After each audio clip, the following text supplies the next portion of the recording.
Biasanya pemerintah itu kan mengambil tengah-tengah, pekerja dengan versinya pekerja dan Apindo, pengusaha dengan versinya Apindo. Usulannya masing-masing. Kalau tidak kita kawal, bisa jadi tidak sesuai dengan yang kita usulkan. Yang nantinya harusnya direkomendasikan oleh gubernur.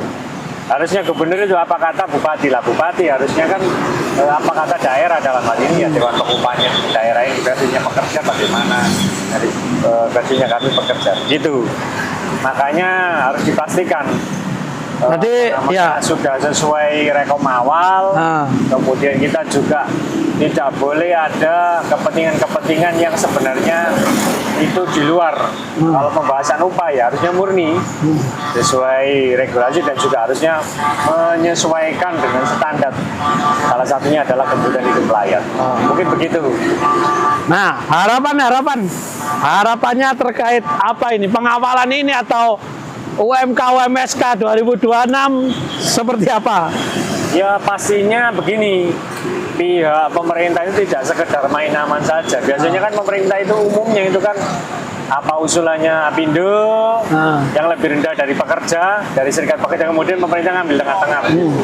Atau biasanya dari daerah itu diserahkan sebetulnya kepada gubernur. Lah gubernur kemudian mengembalikan. Lah ini, saya kan saling lempar. Makanya terkadang kita harus benar-benar memastikan proses ini sesuai dengan standar. Harapannya ya terutama untuk tahun ini itu kan sudah ada survei standar kehidupan hidup layak.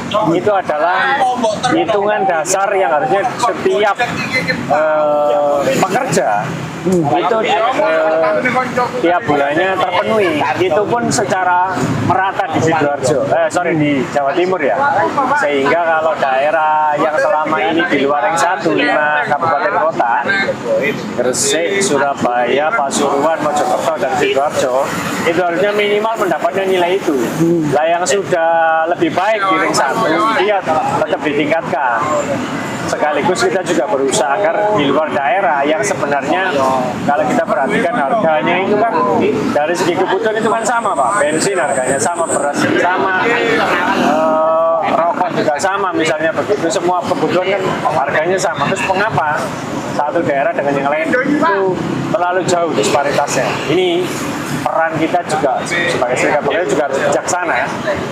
Yang jadi masalah itu biasanya pemerintah itu kan lebih mengedepankan pada indikator-indikator yang itu sebenarnya justru malah itu bukan masalah dari pihak pekerja, justru malah kesalahan atau kekurangan dari pihak pemerintah. Misalnya kita tidak menaikkan upah terlalu tinggi karena dengan alasan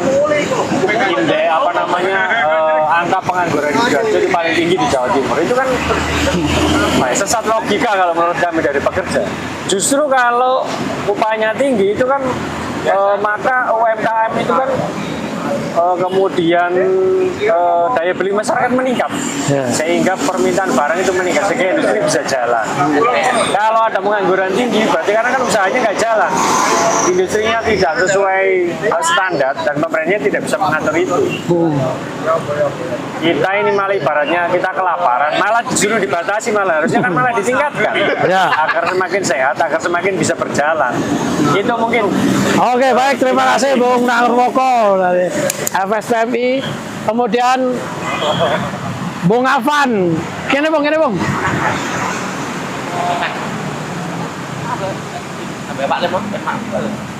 Dari pengawalan rapat Dewan Pengupahan kali ini kawal semua elemen SPSB. Dan kali ini dari kawan-kawan FSB KSPI, Bung Afan, seperti apa Bung Afan melihat pengawalan upaya rapat ini atau situasi pengupahan tahun ini seperti apa menurut kawan-kawan? Baik, terima kasih kawan-kawan media. Saya Afan dari FSB KSPI. Jadi kehadiran kami di sini sebagai buruh dan pekerja ingin memastikan bahwa pembahasan upah minimum kabupaten dan juga upah minimum sektoral kabupaten di Sidoarjo khususnya bisa berjalan dengan baik, lancar, dan sesuai dengan harapan kita bersama sebagai pekerja dan buruh. Tentunya upah yang kami harapkan adalah upah yang berkeadilan bagi kami. Tentunya juga tidak menyampingkan kepentingan dari investasi atau investor, sehingga ramah untuk investasi. Dengan begitu, kenaikan upah tahun 2026 secara tidak langsung akan menaikkan daya beli masyarakat, khususnya buruh dan pekerja, sehingga apa yang dihasilkan dari produksi-produksi di perusahaan akan sangat cepat dan juga banyak terbeli karena daya beli masyarakat akan semakin meningkat. Seperti itu, Bung. Oke, terus terkait aksi-aksi atau pengawalan hasil ini seperti apa besok atau? Jadi memang rencananya dari KSPI sendiri Ya. direncanakan mulai tanggal 21, 22, 23 sampai dengan 24 terakhir pas penetapan nanti akan melakukan aksi pengawalan, aksi unjuk rasa ke kantor Gubernur Jawa Timur. Mungkin nanti kita akan fokuskan di tanggal 24 hari Rabu, kita akan melakukan pengawalan aksi ke kantor Gubernur Jawa Timur untuk memastikan bahwa rekomendasi yang ada di kabupaten-kabupaten setempat bisa terakomodir di Dewan Pengupahan Provinsi. Nanti pengawalannya terakhir sampai jam berapa? Untuk hari ini kita belum bisa memastikan ya. Enggak, untuk aksinya. Oh, untuk aksi. Untuk aksinya tentu kita akan kawal terus sampai dengan ditetapkan. Paling tidak harus sesuai dengan tuntutan kita antara 8,5 sampai 10% kenaikan upah tahun 2026. Dan juga ada persoalan disparitas upah antar daerah, itu harus kita kawal betul agar teman-teman buruh yang ada di daerah sama-sama merasakan upah yang selayaknya. Oke.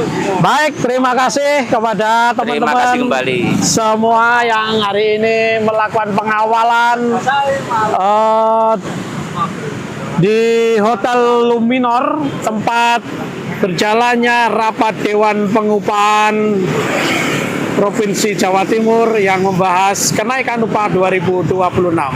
Terima kasih. Assalamualaikum warahmatullahi wabarakatuh.